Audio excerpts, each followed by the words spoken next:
एक क्या है 1/6। ये जो दो नंबर्स है 2/5 एंड 1/6, एक में डिनोमिनेटर है 5, एक में है 6। जब तक हम रैशनल नंबर फाइंड आउट नहीं कर सकते जब तक आपका डिनोमिनेटर सेम ना हो। डिनोमिनेटर सेम कैसे बनाएंगे? एलसीएम लेके बनाएंगे। 5 और 6 का एलसीएम क्या होगा? 30। 5 6 आ गया आपके पास। 6 को 2 से मल्टीप्लाई करेंगे 12 एंड 5 6 5 आ गया, 5 बचा 5। अब हम इसको क्या करें? अलग अलग करके लिखें। कैसे लिखा? 12/30 एंड 5/30। अब इसके बीच में मान लीजिए आपको 4 रैशनल नंबर्स फाइंड आउट करने हैं। कितने numbers? 4 rational numbers find out करने हैं। तो एक चीज का और ध्यान रखना, जो आप मिस्टेक करते हैं, क्या करते हैं, इन नंबर्स को भी साथ ही लिख देते हैं, लेकिन कहा क्या गया है? बिटवीन, यानी इनके बीच के नंबर्स लिखने, ये नंबर्स आपको नहीं लिखने। तो इसके बीच के नंबर्स लिखेंगे तो कैसे लिखेंगे? 11/30, 10/30, 9/30, 8/30, 7/30 का मैं बेटा 6/30, 5/30 भी आप इसमें इंक्लूड नहीं करेंगे, राइट? तो इसे देख लीजिए, एग्जाम में अगर इस टाइप का क्वेश्चन आया तो आपको प्रॉपरली स्टेप बाय स्टेप करना है। फर्स्ट ऑफ ऑल क्या किया? जो दो नंबर्स हैं दोनों को आपने लिखा। नेक्स्ट स्टेप पे पहले उसका एलसीएम लिया। बीच में हम एंड लिखते हैं, यहाँ भी एंड ही लिखना है ताकि कोई कंफ्यूजन ना हो। कई बच्चे क्या करते हैं, कोई कॉमा लगा रहा है, कोई प्लस का साइन लगा रहा है, कोई माइनस का साइन लगा रहा है, किसी को नहीं समझ आया तो मल्टीप्लिकेशन भी कर देते हैं। तो जैसा ऊपर लिखा गया वैसा ही आप नीचे भी लिखिए, एलसीएम लीजिए, फिर अलग अलग कर लीजिए जैसे सबसे ऊपर लिखा हुआ। उसके बाद आपको नंबर्स कॉमन मिल जाएंगे, उनके बीच के नंबर्स आप इसमें लिख लीजिए, ठीक है? फिर दूसरी टाइप आई, नंबर सिस्टम की बात कर रहे हैं। मान लीजिए आपके पास एक नंबर है √20 और सीधा सीधा आपसे यही पूछ लिया कि इज √20 अ रैशनल नंबर और एन इरेशनल नंबर? √20 कैसा नंबर है, रैशनल या इरेशनल?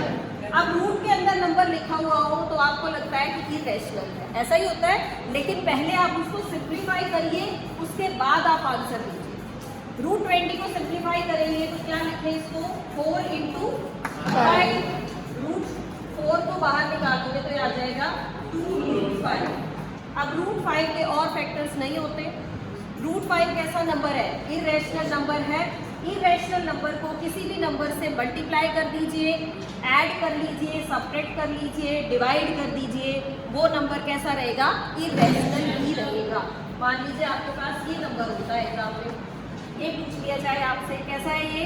इरेशनल। अगर माइनस कर दें तो भी कैसा नंबर है? इरेशनल। अगर हम इन दोनों को डिवाइड कर दें और 2/√5 लिख दें तब भी इरेशनल। यानी जिस भी नंबर में रूट आ गया और उस रूट को हम आगे सिंप्लीफाई नहीं कर सकते तो नंबर कैसा रहेगा? इरेशनल। हो सकता है नंबर रैशनल भी हो और आपको देखने में इरेशनल नजर आ रहा हो। एक और देखते हैं एग्जांपल, उससे क्लियर हो जाएगा इरेशनल या इरेशनल आप कैसे पहचानेंगे। हाँ जी, मैंने नंबर्स लिखे हैं, देखिए √45 प्लस 3√5 और माइनस लिख दिया √5 और आपको ये कहा गया कि simplify it and find whether it is rational और इरेशनल। तो √45 के आप पहले फैक्टर्स बनाएंगे, 9 × 5। बेटा 45 के फैक्टर्स तो 15 × 3 भी होते हैं ना, लेकिन हम फैक्टर्स वो चूज करेंगे जिसमें से आप प्रॉपर नंबर रूट से बाहर निकालें। तो यही फैक्टर्स बढ़िया रहेंगे हमारे लिए। 9 क्या है? 3 का स्क्वायर है और इसमें से हम 3 बाहर निकाल सकते हैं। तो 9√5 प्लस 3√5 माइनस √5। अब इसको क्या लिख सकते हैं आप? 3√5 प्लस 3√5 माइनस √5। इन दोनों को ऐड कर लीजिए, 6√5 माइनस √5। The answer is 5√5। अब चेक करिए कि ये कैसा नंबर है? इरेशनल। क्यों? क्योंकि √5 ने इसको इरेशनल बना दिया। यानी सिंप्लीफिकेशन के बाद आप चेक करेंगे whether the number is rational और इरेशनल। चलिए और बात करते हैं। आपके पास दो नंबर्स हैं, मान लीजिए 2 + √5 और 2 - √5 और आपको कहा जा रहा है सिंप्लीफाई सिंप्लीफाई इट। तो बीच में साइन क्या है इसके? मल्टीप्लिकेशन। तो क्या करना चाहिए? मल्टीप्लाई। फिर देखिए क्या मल्टीप्लाई करें या आइडेंटिटी यूज करें? आइडेंटिटी यूज करें, a plus b into a minus b।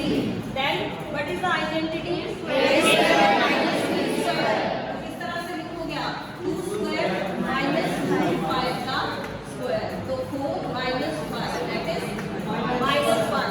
अब ये भी आ सकता है कि आप इसको सिंप्लीफाई करें, फिर बताएं कि ये रैशनल है या इरेशनल। कैसा नंबर आया? रैशनल। इरेशनल कब होगा? जब रूट आ जाए। ये नंबर आपसे पूछते हैं कि ये बताइए, अब क्या करोगे आप ध्यान से अगर यही देखोगे तो 2 plus √5 कैसा है? इरेशनल। 2 minus √5 कैसा नंबर है? लेकिन अगर हमने इसको मल्टीप्लाई करके सॉल्व कर दिया तो नंबर कैसा आ गया? रैशनल। तो डिपेंड करता है कि जब हम सॉल्व करें, सॉल्व करने के बाद नंबर की क्या टाइप बचती है। और देखते हैं इसी टाइप का। मान लीजिए आपको कहा 6 plus √3 minus 5 plus √3।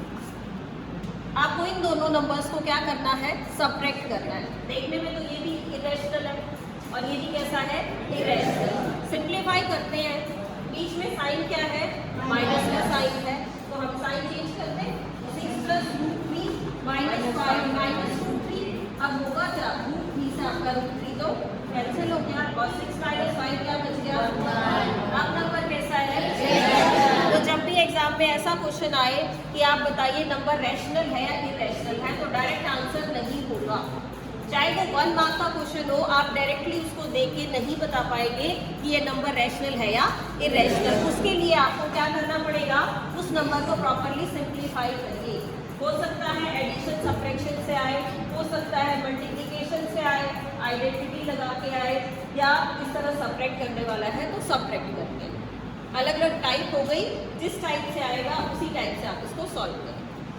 चले आगे और देखते हैं। इस चैप्टर में आपके पास पावर्स एंड एक्सपोनेंट्स वाले क्वेश्चंस भी हैं।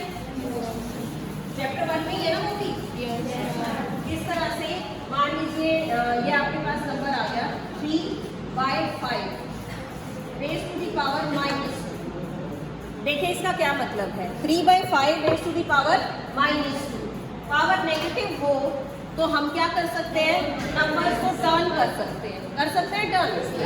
क्या लिख सकते हैं इसको? 5 की पावर 2। और फिर आपको पता है पावर्स आप अलग अलग भी कर सकते हैं। 5 की पावर 2 क्या बनेगा? 25। कोई बच्चा तो इस तरह से सिंप्लीफाई कर रहा है, कोई कह रहा है मैम मैं तो पहले स्क्वायर करूँगा, 3 स्क्वायर एंड 5 स्क्वायर और पावर -1 ऊपर की लिखती है। ये भी तो ठीक है। फिर क्या करिए? इसको सॉल्व कर लो पहले। 9/25 रेज़ टू दी पावर -1। फिर क्या करो? इसको टर्न कर दीजिए आप। क्या आ जाएगा? 25/9। आंसर सेम है। क्या करते हैं? अपना अच्छा भला कर रखा होता है, किसी का दिख गया नहीं हो तो इस तरह कर रहा है, अपने को कट कर देते हैं। आंसर तो सेम आ गया ना बेटा।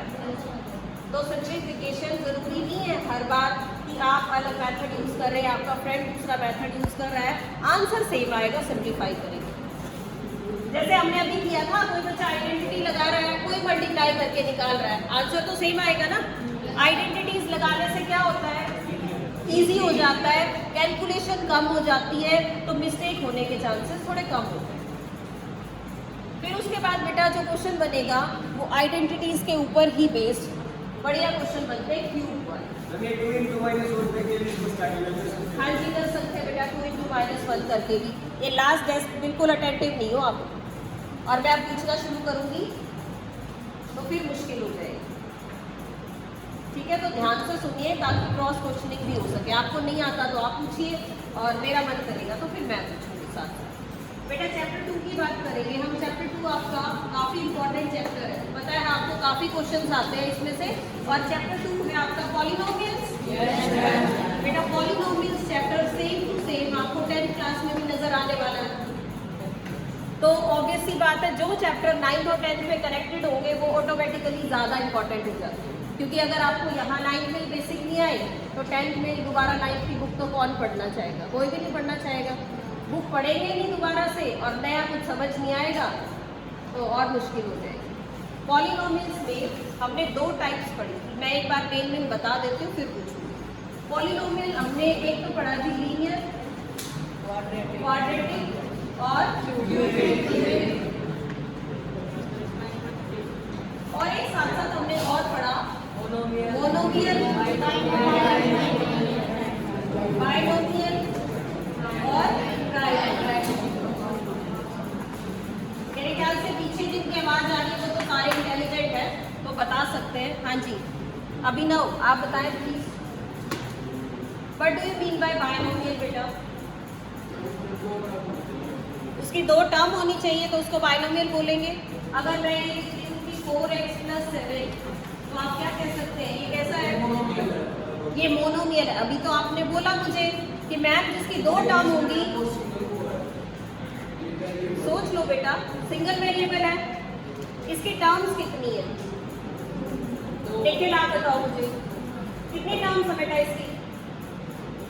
जोर से बोलिए, अगर मैं बाहर चली जाऊंगी ना इस रूम से तो बहुत तेज तेज आवाज आएगी। अब आवाज नहीं निकली। हाँ जी, 4x + 7, इसमें कितनी टर्म्स हैं? 2 टर्म्स है, एक टर्म है 4x, दूसरी टर्म है 7। 2 टर्म्स है तो क्या बनेगा? बाइनोमियल। एक टर्म होती है बेबी, मान लीजिए लिख दिया 5x², सिर्फ एक ही टर्म है ना, एक टर्म है तो क्या है ये? मोनोमियल। अगर हम इन दोनों को कंबाइन कर दें, ट्राइनोमियल। क्लियर होगी बात सभी को? यहाँ आ जाइए, लीनियर, क्वाड्रेटिक और क्यूबिक, ये देखते हैं पावर, क्या देखते हैं ये? और इसको देखने के लिए हम चूज करते हैं नंबर ऑफ टर्म्स। दो अलग अलग चीजें हैं ये। अगर इसमें से हमें क्लासिफिकेशन करनी है, डिफरेंशिएट करना है, तो हम क्या देख रहे हैं? नंबर ऑफ टर्म्स देख रहे हैं। भाई एक टर्म है तो मोनोमियल है, 2 टर्म है तो बाइनोमियल, 3 टर्म्स हो जाएंगी तो ट्राइनोमियल। अब मैं इसकी बात करूं तो इसमें हमें चेक करनी है वेरिएबल की पावर। जैसे हम इसी की बात कर लेते हैं, 4x + 7। 4x + 7 में वेरिएबल क्या है? x। अब मुझे x की पावर देखनी है। x की पावर 1 है तो it is a linear polynomial. अगर मैंने यहाँ से देखा x है वेरिएबल, वेरिएबल की हाईएस्ट पावर क्या है? 2। हाईएस्ट पावर 2 है तो क्या बन गया ये? और लिख लेते हैं हम, मैंने लिखा 7x³ + 3x + x², इस तरह लिख दिया, थोड़ा आगे पीछे करके लिख दिया।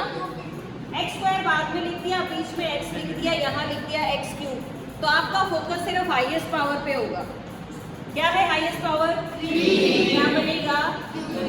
अगर एग्जाम में MCQ बेस्ड क्वेश्चन आ जाए और आपको ये कहे कि बताइए ये लीनियर है, क्वाड्रेटिक है, क्यूबिक है, या एक और फॉर्म होती है बाइक्वाड्रेटिक, 4 ऑप्शंस दे दिया, कौन सा ऑप्शन करेक्ट हुआ?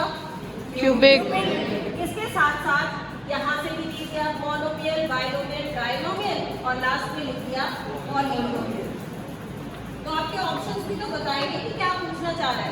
अब यही रखा क्वेश्चन और आपको ये 4 ऑप्शंस दिए गए, monomial, binomial, trinomial and polynomial. तो you can count how many terms are there? 3। तो कौन सा हुआ जी?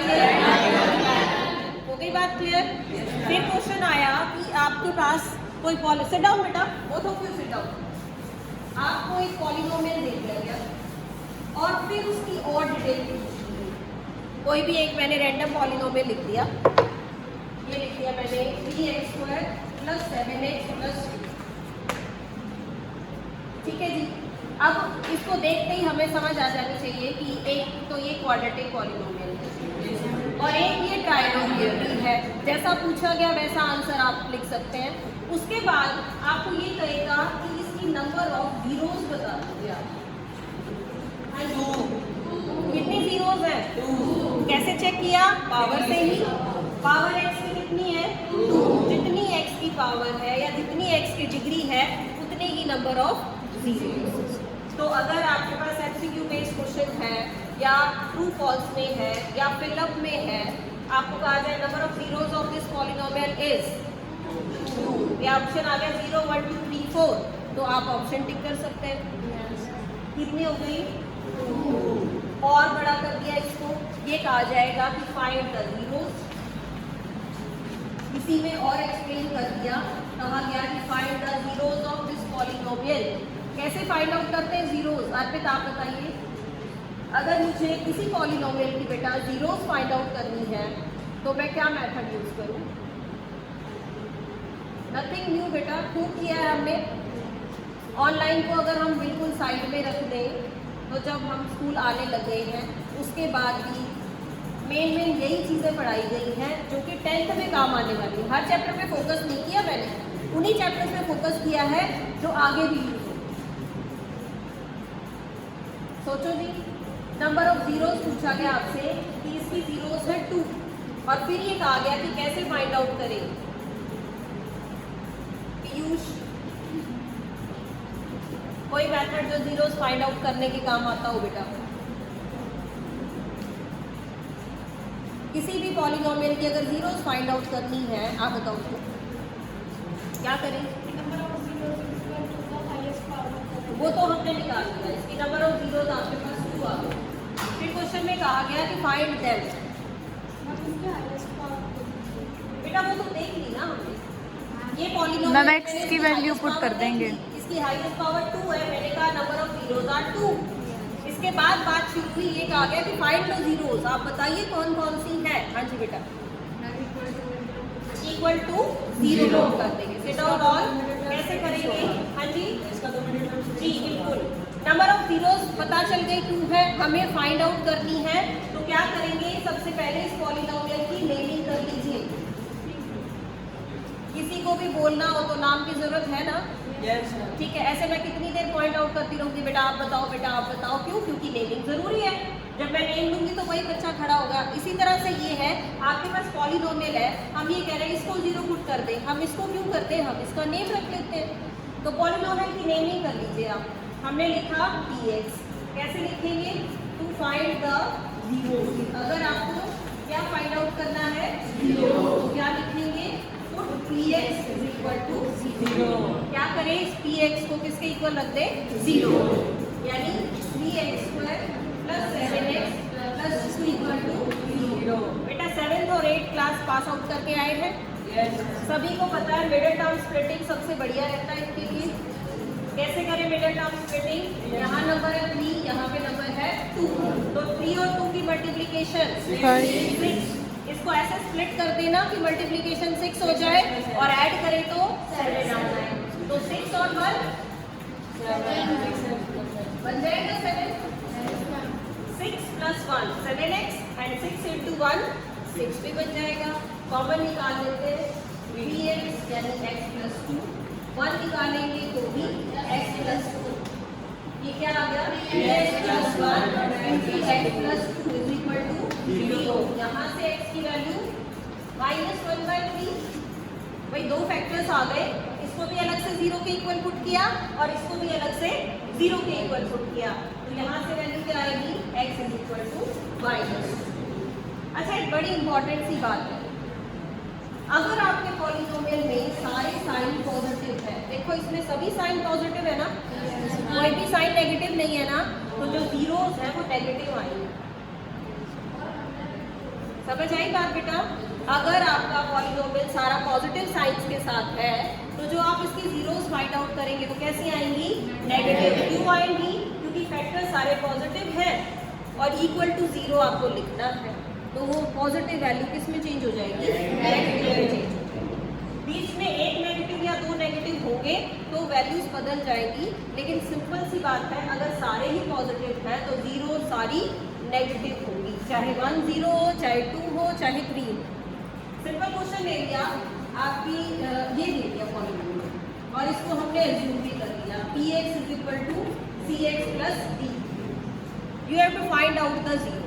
क्या करें? इसको 0 के इक्वल रख दें, cx is equal to -d, the value of x is -d/c। अब ये पता है इसमें किस तरह की मिस्टेक करते हो आप लोग? इस c को भी ना उधर जाके प्लस कर देते हैं, बहुत सारे बच्चे करते हैं ऐसा। प्लस में है, राइट में शिफ्ट करोगे तो माइनस हो जाएगा, अगर मल्टीप्लिकेशन है तो डिवीजन। समझ आएगा? अगर एडिशन है तो सब्ट्रैक्ट हो जाएगा, सब्ट्रैक्शन है तो ऐड हो जाएगा, मल्टीप्लिकेशन है तो डिवाइड हो जाएगा, अगर डिवीजन में नंबर है तो मल्टीप्लिकेशन में चला जाएगा। उल्टा काम हो जाता है बेटा जब हम दूसरी साइड पे शिफ्ट करते हैं। यहाँ तक हो गया जी क्लियर?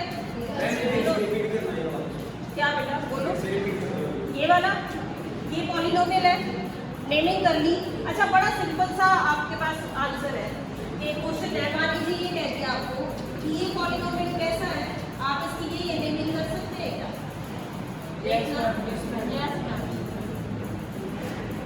PXQRRTQX, इसकी नेमिंग कौन सी की जाए? देखो ये जो बाहर वाले हैं अल्फाबेट, इससे तो कोई फर्क नहीं पड़ता, लेकिन जो ब्रैकेट में लिखा हुआ है वही वेरिएबल होना चाहिए। क्या होना चाहिए? जो ब्रैकेट में मेंशन है वेरिएबल वही होना चाहिए। अब मेरे पास जो पॉलिनोमियल है उसमें वेरिएबल क्या है? x, तो मैं कैसे लिखूंगी? आप 9th क्लास के स्टूडेंट हैं, नेम सबका अलग अलग है, लेकिन यहाँ कहा जाएगा क्लास कौन सी है? 9th, तो नहीं बोला जाएगा। वही बात यहाँ वेरिएबल क्या है, इसमें x है, तो इसकी नेमिंग उस x के अकॉर्डिंग ही होगी। अगर पॉलिनोमियल बदल दिया जाए 3t² + 4t लिख दिया जाए, क्या लिख दिया? 3t² + 4t। अब वेरिएबल क्या है? देखो आप r कहाँ है? अच्छा इसमें से चूज कर रहे हो तो कौन सा बना? rt। r तो कोई भी नेम हो गया पॉलिनोमियल का, और अंदर वाला वेरिएबल को बताएगा। वेरिएबल क्या है? t है, तो इसको कैसे लिखेंगे? rt। क्लियर है बेटा यहाँ तक? फिर हमने क्यूब के फॉर्मूलाज पढ़े हैं, याद है आपको? पॉलिनोमियल के क्यूब वाले फॉर्मूलाज जो आपकी एक्सरसाइज 2.5 है, आती है सभी को? आइडेंटिटी पढ़ी होंगी? चलो एक बार मैं लिख रही हूँ सारी, जिसको याद नहीं है वो देख लेना, ताकि पूछूं तो आती है। सबसे पहले हम लिखते हैं a + b। कैसे लिखते हैं समझ लीजिए बेटा, बुक नहीं खोलनी। आपको बोला बुक बंद कर दीजिए, बुक आपके पास ही तो रहेगी घर जाके भी, कल भी बुक आपके पास ही रहेगी। आज मैं आपको सिर्फ एक बार ना पूरे सिलेबस में से चारे निकल जाए कि किस किस टाइप से मेन चीज़ें आपको फोकस करनी है। घर जाके याद आ जाएगा कि आइडेंटिटी ज़रूर पढ़नी है, रैशनलाइज ज़रूर करना आना चाहिए, जीरोस निकालनी ज़रूर आनी चाहिए, उसी के अकॉर्डिंग क्वेश्चंस करते रहना अपनी बुक में से। तो यहाँ बात करेंगे क्यूब की, a + b क्यूब। तो क्या फॉर्मूला है? a³ + b³ + 3a² × a + b। या तो आप इस तरह से लर्न कर लीजिए, या फिर मल्टीप्लिकेशन करके याद कर लीजिए। 3a² b + 3ab। ठीक है, माइनस वाला और देख लेते हैं। a - b³ a³ - b³ - 3ab × a - b। Basically क्या किया हमने? b के साथ माइनस का साइन आ गया, तो जहां भी हमें b दिखाई दे रहा है उससे पहले क्या लग गया? माइनस लग गया। यहाँ है b, इससे पहले क्या आ गया? माइनस। इसमें भी b है तो ये भी क्या हो गया? माइनस। यहाँ पे भी b है तो इससे पहले क्या आ गया? माइनस का साइन। इस तरह से हमने फॉर्मूले में सिर्फ ये चेंज किया। फिर अगर फॉर्मूला आपके पास इस तरह का है, सबसे बड़ी कंफ्यूजन है कुछ बच्चों को इस फॉर्मूले में और इसमें डिफरेंस ही नहीं समझ में आता। इसमें पहले नंबर ऐड किए हैं और फिर किया है क्यूब, और ये कैसा है? पहले क्यूब है और फिर उनको ऐड किया। तो ये फॉर्मूला देखते हैं कैसे करें। इसको लिखेंगे a + b × a² - ab + b। ठीक है, और इसी तरह से माइनस वाला formula a - b × a² + ab + b²। ये फॉर्मूला इस तरह से लर्न करना है। क्वेश्चन आपका हो सकता है इसके ऊपर बेस्ड हो सकता है इनके ऊपर बेस्ड, डिपेंड करता है कि किस टाइप का क्वेश्चन। एक और बड़ा इंपॉर्टेंट फॉर्मूला हमने क्यूब में पढ़ा हुआ है, वो लिख रही हूँ मैं, उसके ऊपर बेस्ड क्वेश्चन 100% आना है। क्या है formula? x³ + y³ + z³ - 3xyz। आपकी बुक में काफ़ी क्वेश्चन है इस टाइप के, एग्जाम्पल्स की है। x³ + y³ + z³ - 3xyz। कैसे लिखते हैं इसको?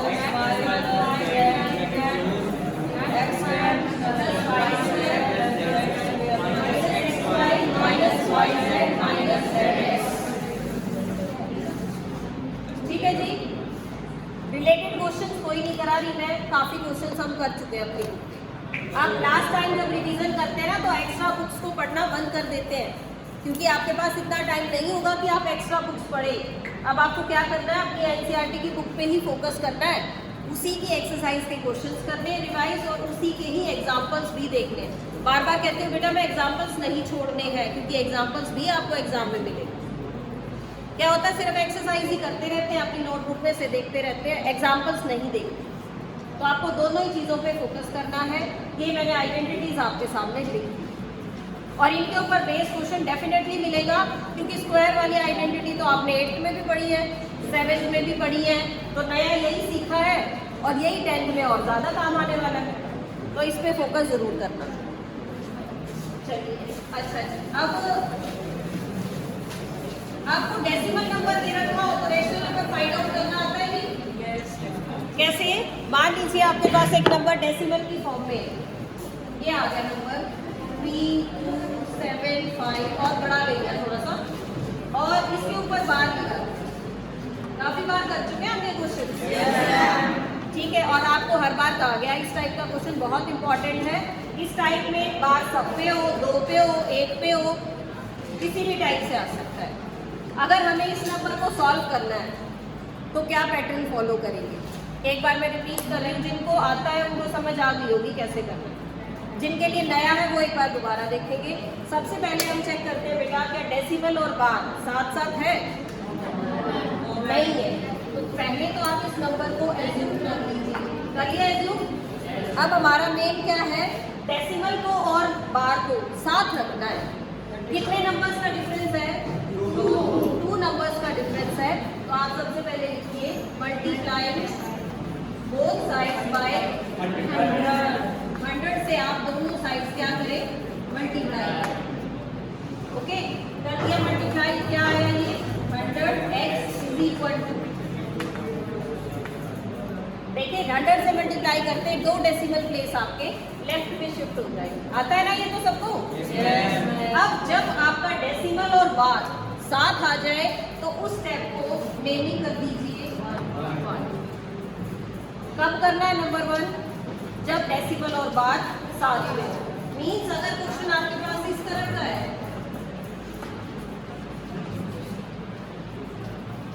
0.35 के ऊपर है बार, तो इसी की नंबर 1 नेमिंग हो जानी चाहिए। ये बात क्लियर है सभी को? चलिए अब यहाँ वापस आ जाते हैं अपने क्वेश्चन पे। अब देखिए बार कितनी डिजिट्स के ऊपर? 2 पे, तो 2 पे है तो फिर से क्या करेंगे?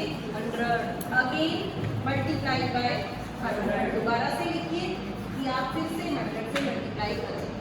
100 से ऑलरेडी कर चुके हैं, एक बार फिर से आप 100 से कर रहे हैं, देन 4 zeros आर देयर। हुआ क्या? अब ये जो 2 प्लेस आपको दिख रहे थे, ये 2 भी लेफ्ट में शिफ्ट हो गए, यानी 3275.75 बार कहीं नहीं जाता, क्योंकि उसको तो आप कितनी बार भी लिख सकते हैं, infinitely many times you can write it. Okay, हाँ जी, अब ठीक है, तो क्या करना चाहिए नेक्स्ट स्टेप में? 1 - 2 या 2 - 1? नंबर 2 बड़ा है, नंबर 1 छोटा है, तो बड़े नंबर को पहले लिखते हैं, तो हम करेंगे 2 - 1। सेपरेट कर लेते हैं बेटा इन दोनों को। क्या आएगा नंबर आपका? 9,900, और उसके साथ x तो आएगा ही, क्योंकि x दोनों में है। यहाँ से लिखेंगे तो ये देखिए 0.75 बार, 0.75 बार, ये तो आपका 0 बन जाएगा। सेपरेट क्या होगा? 3275 माइनस 32, यानी 3275 माइनस 3, इसको सेपरेट कर लीजिए, ये आएगा 344, और what is the value of x? 3243 upon 9900। मैं आगे फिर 100 से क्यों नहीं किया इसको? 100 से ही तो किया बेटा। डेट मैं से और आ रहे क्या कह रहे हो, बोलो दोबारा। जैसे मैं ये 100 से वहां पे आगे मल्टीप्लाई 100 लिख दिया, यहाँ पे 10,000 से 10,000 से नहीं किया, नंबर 1 को 100 से किया है। देखो नंबर 1 में क्या क्या है, 100 को ही 100 से किया। बात समझ आ गई बेटा? मैंने x को मल्टीप्लाई नहीं किया है 100 से, मैंने जहां नंबर 1 लिखा है उसको 100 से मल्टीप्लाई किया। इसको 100 से किया, 2 जीरोस तो ऑलरेडी थी, 2 जीरोस और आ जाएंगे। इसी तरह से ये 3 2 तो ऑलरेडी पहले ही डेसिमल से इधर था, ये जो 2 डिजिट है ये और क्या आ जाएंगी यहाँ पे इससे पहले आ जाएंगी। हो गई बात क्लियर? अच्छा, चैप्टर 1 और चैप्टर 2 हो गया क्लियर? क्या क्या पढ़ना है आपको? रैशनलाइजेशन पढ़नी है, पावर्स वाले पढ़ने हैं, रैशनल नंबर फाइंड आउट करना आना चाहिए। चैप्टर 2 में आपको टाइप ऑफ पॉलिनोमियल्स पढ़ने हैं, और क्या पढ़ना है आपको? जीरोस फाइंड आउट करनी आनी चाहिए, और आपको आइडेंटिटीज लगानी आनी चाहिए। स्पेशली कौन सी आइडेंटिटीज? क्यूब वाली, जो लास्ट वाली आइडेंटिटी। एक्सरसाइज 2.5 के बाद वाले क्वेश्चंस डिलीटेड है, कहीं वही क्यूब वाले क्वेश्चंस आप करते रहो और वो डिलीटेड है। नंबर 11 to 16 एक्सरसाइज 2.5 ये आपको नहीं करनी है, राइट? क्योंकि ये भी क्यूब वाला ही क्वेश्चन है, फिर आपको लगेगा कि ये कर लेते हैं हम, ये आपके डिलीटेड पोर्शन में से है, so no need to do practice of that. तो आपके पास अपने आप ही लिमिटेड क्वेश्चंस बच जाएंगे। एक्सरसाइज 1.4 भी आपको नहीं करनी, वो भी आपके सिलेबस में से डिलीटेड है। कौन सी एक्सरसाइज? 1.4, जिसमें वो रूट वाले प्लॉटिंग वाले क्वेश्चंस हैं, वो भी आप नहीं करेंगे। तो इन दोनों चैप्टर्स का कॉन्सेप्ट हो गया क्लियर? चैप्टर 3 और 4 रिवाइज करवाने की जरूरत है क्या? बताओ, आप कहोगे तो करवाऊंगी। ग्राफ प्लॉट करना आता है सभी को? ग्राफ प्लॉट करना आएगा ही आएगा एग्जाम में। उसी तरह से आपको 2 या 3 वर्टिसेस प्लॉट करने हैं, 4th वाला आपको फाइंड आउट करना होगा, फिर बताएंगे क्या उसकी शेप है। अगर एरिया पूछ लिया जाए तो आप एरिया भी बताएंगे। आता है ना आपको इस टाइप का क्वेश्चन? फिर आपको पता है what is origin, coordinates of origin, आपको पॉइंट प्लॉट करना है, कौन से क्वाड्रेंट में आता है, फर्स्ट में है, सेकंड में है, एक्सिस पे लाई कर रहा है या क्वाड्रेंट में लाई कर रहा है। सारी चीजें क्लियर है बेटा? आप मुझे स्टेटमेंट बता दो, अभी कर देते हैं। ओके ओके, फॉरनाइट वाला इक्वेशन बता दो सागर।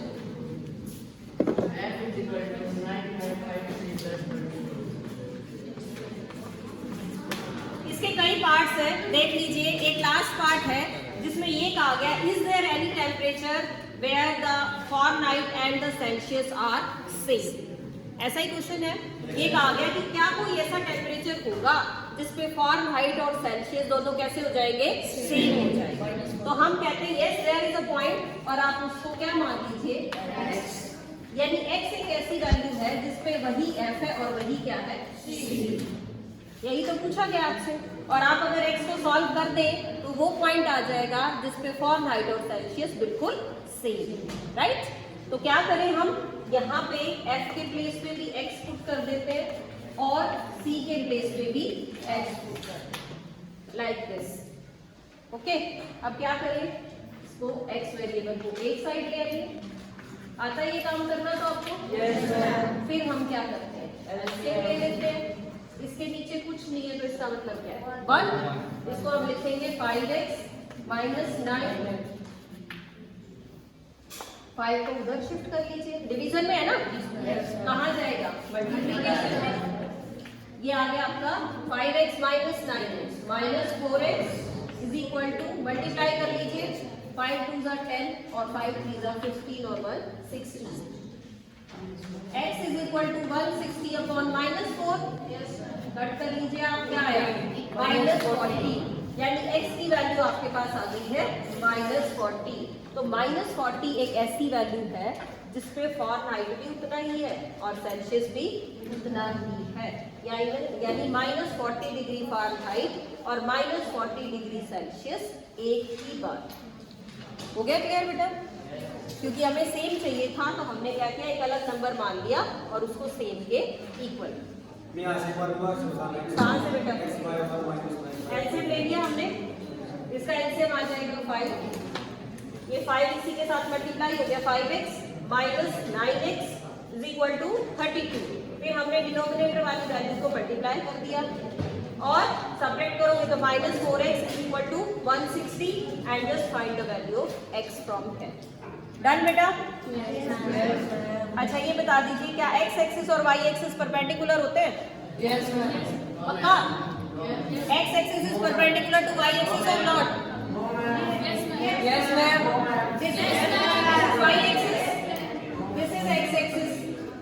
परपेंडिकुलर है क्या एक दूसरे पे? बिल्कुल है. इनके बीच में कितने डिग्री एंगल होते हैं?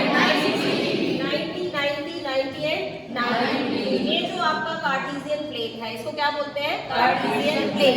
कार्टेशियन प्लेन में जो x और y एक्सिस है वो कितने क्वाड्रेंट्स पे डिवाइड कर देते हैं? कितने क्वाड्रेंट्स? 4. और जहां ये सारे दोनों एक्सिस या चारों क्वाड्रेंट्स जहां मीट कर जाए क्या बोलते हैं उसको? ओरिजिन. ओरिजिन के कोऑर्डिनेट्स क्या है? मैंने कहा फर्स्ट क्वाड्रेंट में एक पॉइंट है. सुनिए ध्यान से. There is a point in first quadrant. तो आप मुझे उसके साइन बता पाएंगे? प्लस और अच्छा चलो मैंने एक पॉइंट लिख दिया बेटा -2,5. This is a point -2,5 in which quadrant it lies? Second. x negative y positive. अच्छा इस पॉइंट का एब्सिसा क्या है? और ऑर्डिनेट क्या है? एब्सिसा मतलब जो x की वैल्यू है. ऑर्डिनेट का मतलब क्या है? y की वैल्यू. पक्का? हमें ये कहा गया कि एक पॉइंट है y एक्सिस पे. किस पे point? y axis. There is a point on y axis. y axis पे पॉइंट है तो आपके माइंड में आ जाना चाहिए भी पॉइंट तो 0, y टाइप का है. ठीक है. फिर ये कहा गया कि y एक्सिस पे पॉइंट है and it lies in the negative direction of y axis and the distance is 3 unit. Repeat कर देती हूँ. नेगेटिव डायरेक्शन और 3 यूनिट डिस्टेंस पे है. 0 y आपको समझ आ गया? यहाँ आएगा. नेगेटिव डायरेक्शन कहाँ जाएगी? और 3 यूनिट के डिस्टेंस पे है. पॉइंट बताना 0,-3. ये जो पॉइंट है 0,-3 क्या ये क्वाड्रेंट में लाई करता है? No ma'am. किस पे लाई करता है? y एक्सिस पे लाई करता है. क्वाड्रेंट पे लाई नहीं करता. और यही पॉइंट है. मान लीजिए ये पॉइंट है आपका 0 और -3. इस पॉइंट का डिस्टेंस x एक्सिस से कितना है? और y एक्सिस 0. y के तो ऊपर ही है तो y से डिस्टेंस क्या है? 0. और x से डिस्टेंस या तो आप कहें -3 या आप कहें it's distance is 3 unit in the negative direction. एक ही बात है ना. या तो डायरेक्शन नेगेटिव कह लीजिए या 3 यूनिट कह लीजिए. यही पॉइंट है. इस पॉइंट की आपसे मिरर इमेज पूछी. क्या पूछी? Mirror image. बताया हुआ मिरर इमेज. नीचे है तो मिरर इमेज कहाँ बनेगी? क्या रहेंगे कोऑर्डिनेट्स? नेगेटिव है तो ऊपर पॉजिटिव में नजर आएगा इसको. तो क्या बनेगा? 0,3. इस तरह से हो जाएगा चैप्टर. अच्छा कोई लाइन आपको? हाँ जी बेटा बोलो. 4.3 का वो प्रोपोर्शनल वाला क्वेश्चन है क्या? टैक्सी फेयर वाला. हाँ जी बेटा बोलो. वेरीफाई करना पूछा कि नहीं? लेते हैं f = 9/5c प्लस यहाँ रखो -40.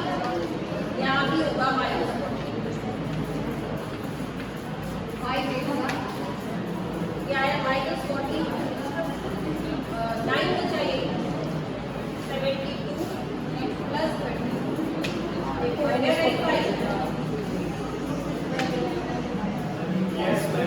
डन. ठीक है ना? हो रहा है वेरीफाई. वही लेफ्ट साइड है वही क्या है? Right side. तो दोनों सेम आ गई ना. इसका मतलब -40 आपका आंसर राइट आंसर है. बेटा डोंट आर्ग्यू. हाँ जी आप बताओ बेटा कौन सा क्वेश्चन पूछ रहे हो?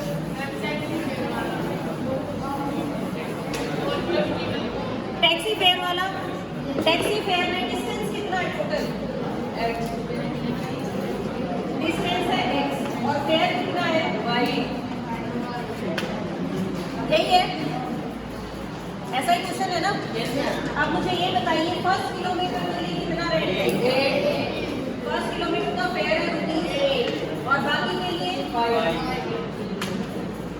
देखिए यही स्टेटमेंट है.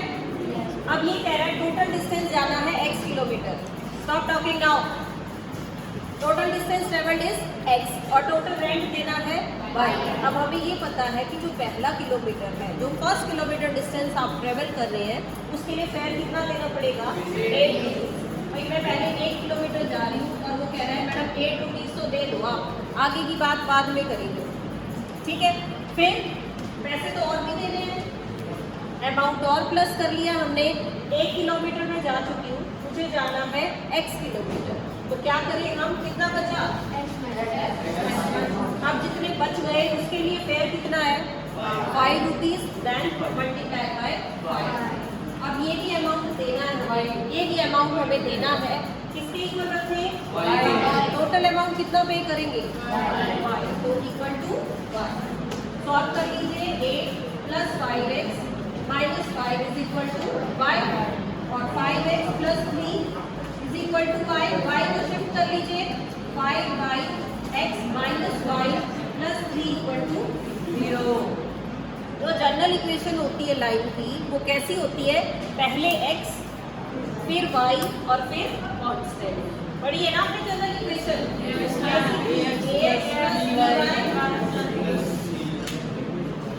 ax plus by plus c equal to 0। इस तरह से लिखते हैं हम।